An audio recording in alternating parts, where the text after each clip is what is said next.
গ্রামীণ টেলিকম লিমিটেডের chairman doctor Mohammad Yunus ৮টি মামলা হয়েছে। গেল মঙ্গলবার ঢাকার তৃতীয় শ্রম আদালতে এই মামলা করেছেন গ্রামীণ টেলিকমের সাবেক ৮ জন কর্মকর্তা। রোববার কর্মকর্তাদের আইনজীবী ব্যারিস্টার এইচ.এম. সানজিদ সিদ্দিকী বিষয়টি নিশ্চিত করেছেন। হাজবেন্ড কেন নাই এটার উত্তর ওনাদের কাছে আছে। ডিজিকে প্রোটেক্ট করতে গিয়ে আমার হাজবেন্ডের কি অবস্থা হয়েছিল এগুলা ওনারা কেন বলেন আজকে?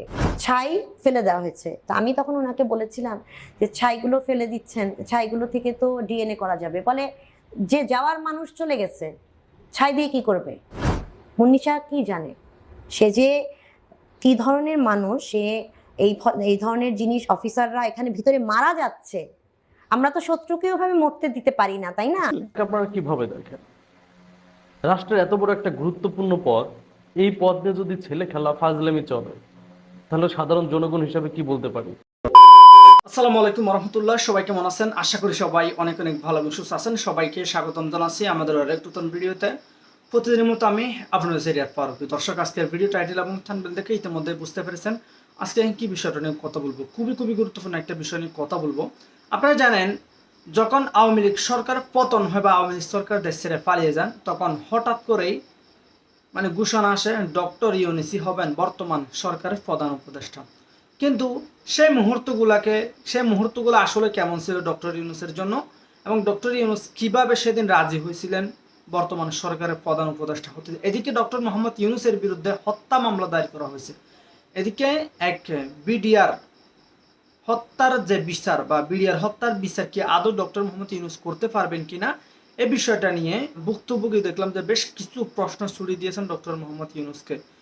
বুঝতে পেরেছেন আজকের ভিডিওটা অনেক গুরুত্বপূর্ণ। এক মুহূর্তে নাটেন একটা লাইক দিয়ে সবাই ভিডিও ধরে সকাল দেখতে থাকুন। আর বেশি কথা বাড়াচ্ছি না, চ্যানেল নতুন চ্যানেল সাবস্ক্রাইব করে সাথে আমরা একটা ভিডিও প্রোডাক্টগুলোর মাধ্যমে একটু বিস্তারিত দেখে আসবো। ডক্টর মোহাম্মদ ইউনূস ক্ষমতায় অর্থাৎ প্রধান উপদেষ্টা হওয়ার সময় তার সাথে কিভাবে কন্ট্যাক্ট করা হয়, তাকে কিভাবে প্রধান উপদেষ্টা হওয়ার জন্য প্রস্তাব দেওয়া হয়, বা এই বিষয়টা নিয়ে আমরা ডক্টর মোহাম্মদ ইউনূসের মধ্যে একটু বিস্তারিত শুনে আসবো প্রথম আলো দেওয়া একটা ইন্টারভিউর মাধ্যমে। হাজবেন্ড কেন নাই এটার উত্তর ওনাদের কাছে আছে। ডিজিকে প্রোটেক্ট করতে গিয়ে আমার হাজবেন্ডের কি অবস্থা হয়েছিল এগুলা ওনারা কেন বলেন আজকে? ছাই ফেলে দেওয়া হয়েছে, তো আমি তখন ওনাকে বলেছিলাম যে ছাইগুলো ফেলে দিচ্ছেন, ছাইগুলো থেকে তো ডিএনএ করা যাবে। বলে যে যাওয়ার মানুষ চলে গেছে, ছাই দিয়ে কি করবে?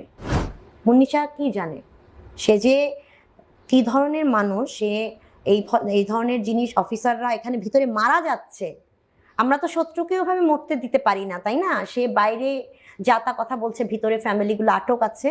তাহলে আমাকে এমন কোনো ডেথ সার্টিফিকেট দেখ যে আমার হাজবেন্ড এভাবে শহীদ হয়েছেন, এই কথাটা আমরা যেন সব জায়গায় লিখতে পারি। আওয়ামী লীগ সরকার তো চলে গেছে 5ই আগস্ট, এরপর থেকে তারপরও যখন আপনার সাথে এরকম করা হচ্ছে, আপনি কি মনে করেন এখনো এই যে আওয়ামী লীগের যারা ছিল আর্মিতে তারা রয়ে গেছে? রয়ে গেছে তো, হ্যাঁ রয়ে গেছে তো, তারা রয়ে গেছে তো। আমি যাদের নাম এখনো বলতে ভয় পাচ্ছি, কারণ তারা সার্ভিং।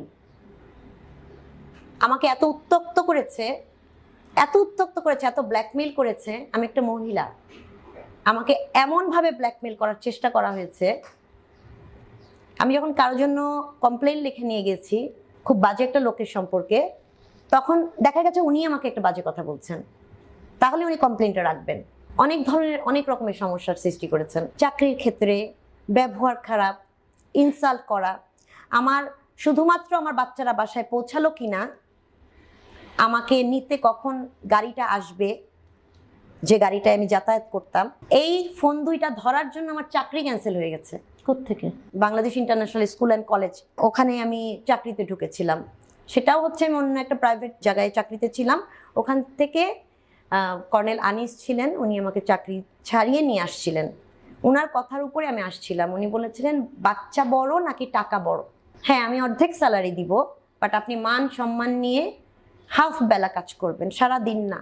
বাচ্চাদেরকে বুকে নিয়ে আসবেন বাসা থেকে, বাচ্চাদেরকে বুকে নিয়ে এখান থেকে চলে যাবেন। কত সালের ঘটনা এটা? হচ্ছে 2014। তারপরে কি হলো? পরে ঢোকার পরে দেখলাম আমার বসার কোনো জায়গা নাই।